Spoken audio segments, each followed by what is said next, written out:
Our next delegation will be from Scooty. There should be some members, or a member. Thank you. Welcome, you have up to 5 minutes. Thank you. Does the clerk have the presentation ready? Yeah, just give us 1 moment. No problem.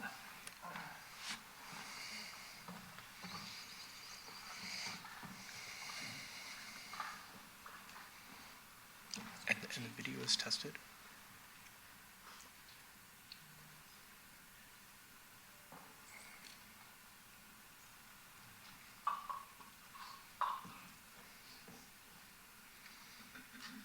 Okay, thank you. Thank you very much to the committee and to the audience as well. Thank you very much for your presentations, your comments. I'm only here to speak a little bit of our experience with the micromobility program, the e-scooters, which have been running in the city of Brampton in 2023 and 2024. I'm going to show you just a quick video and talk a little bit about some of the groups of riders or avatars or personas as we've seen them. If we could go to the next slide.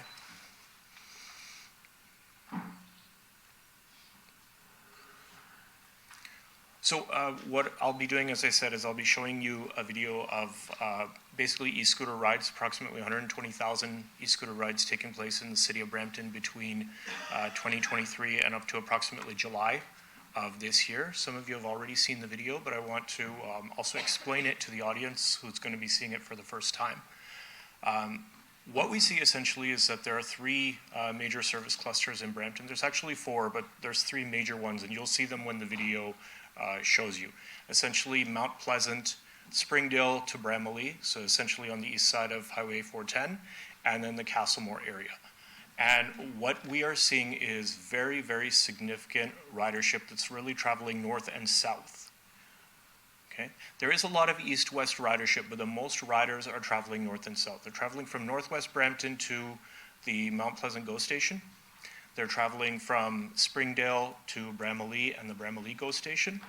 And they're traveling around Castlemore basically to get to Beauvert Drive and Queen Street.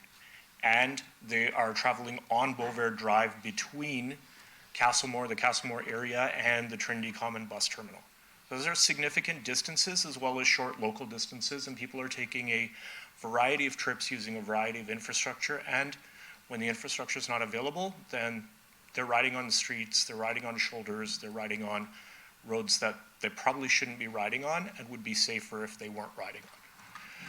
The other three major observations that I've pointed out, there is a high demand to connect to transit. And what we did with this video was we measured it according to travel to and from bus stops and terminals. So if we can go to the next slide, and I hope that the video will queue up, but while they do that, I just want to show a couple of points. You can see the Brampton boundaries in blue. You can see Highway 410 and Highway 407 in gray, and you can essentially see where the ridership starts.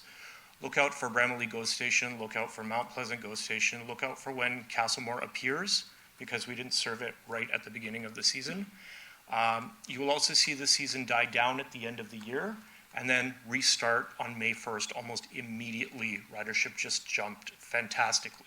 So let's see the video.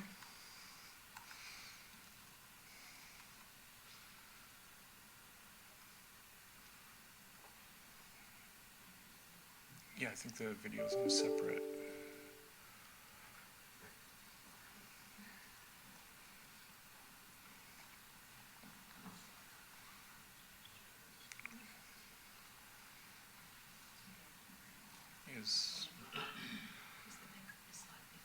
It is the slide before that, yes.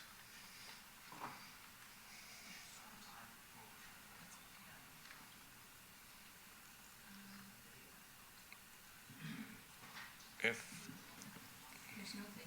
it's pardon me? It should be embedded, but if it's not embedded, then perhaps we'll have to present that separately. Madam Clerk, Yeah. for clarification for the To you, Chair, it doesn't seem to be embedded. Okay. However, we can add the link to our post agenda to make sure that it does become part of the public record. Okay. If we can't get it going now, we'll give it another try though, if you have a moment. Okay, of Councillor course. Santos just want to comment. I saw that there's a link that you have to click. Is there a link? Oh, okay. Thank you. Thank you for that clarification. Thank you. Okay. So oh, here we go. All right. I think this will work, but if not.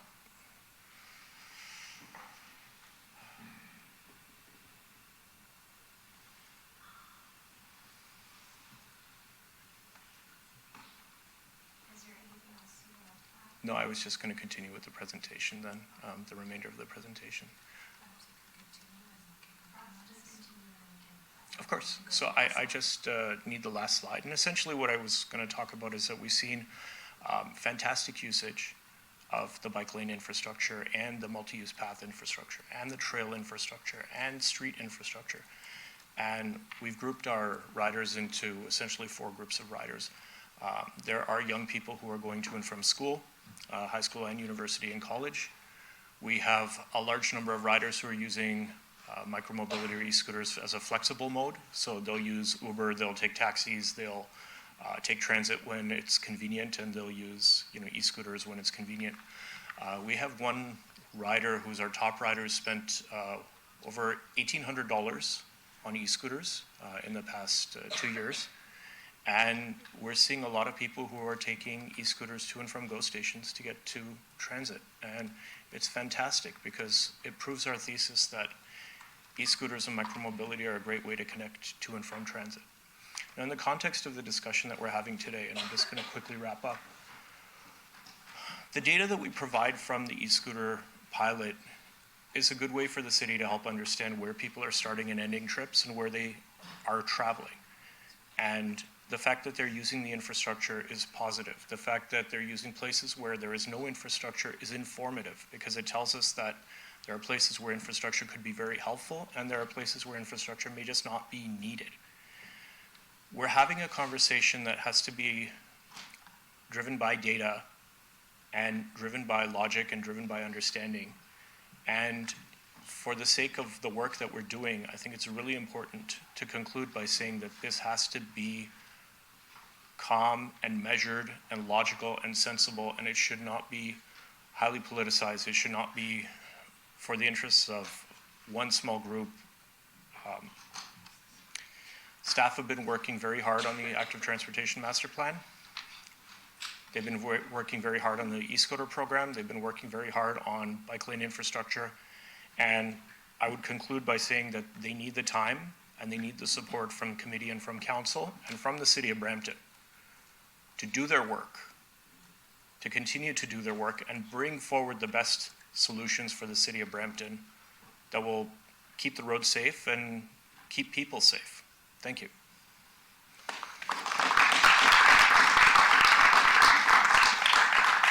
Thank you for your delegation. Madam Clerk, were we able to get the video started? Through you, Chair, we aren't able to start it. IT is going to give us a hand to make sure that we can post it online for sure.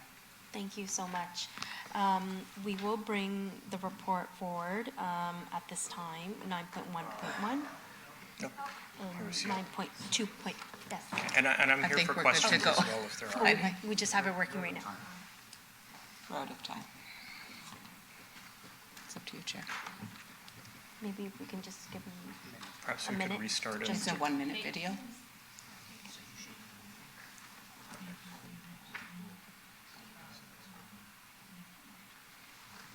So maybe you could just describe what's happening in this video a little bit. Of course, if we can just start at the beginning and then also go to full screen so everybody can see. We probably can't.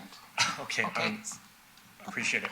Okay, so what you're seeing is e-scooter rides starting and ending destinations. You can see the yellows are where the rides are starting. You can see the Bramalea GO station in the middle of the image. You can see there's Bramalea GO station appearing right now. Chinguacousy Park is right behind it. You can see Castlemore on the right side. You can see the long trips that people are willing to take, are ready to take in the city. You can see the season now dying down in November. And then we'll begin in May 1st, almost immediately. We had good weather, but it was also May. People responded and started riding throughout the city. And we were especially pleased with the numbers at Bramalea GO Station because we worked with the city to facilitate a conversion of a sidewalk to a multi-use trail, which allowed people to ride to and from the GO Station. and we saw a 30% increase in rides almost immediately. So this is a good example of how working with staff, being creative, finding solutions and being focused on finding solutions is really effective. And we as a company are pleased to be able to work with staff and have staff who want to find solutions with us. Thank you. Thank you for your delegation. And at this time, we will be bringing forward the accompanying staff presentation report, which will be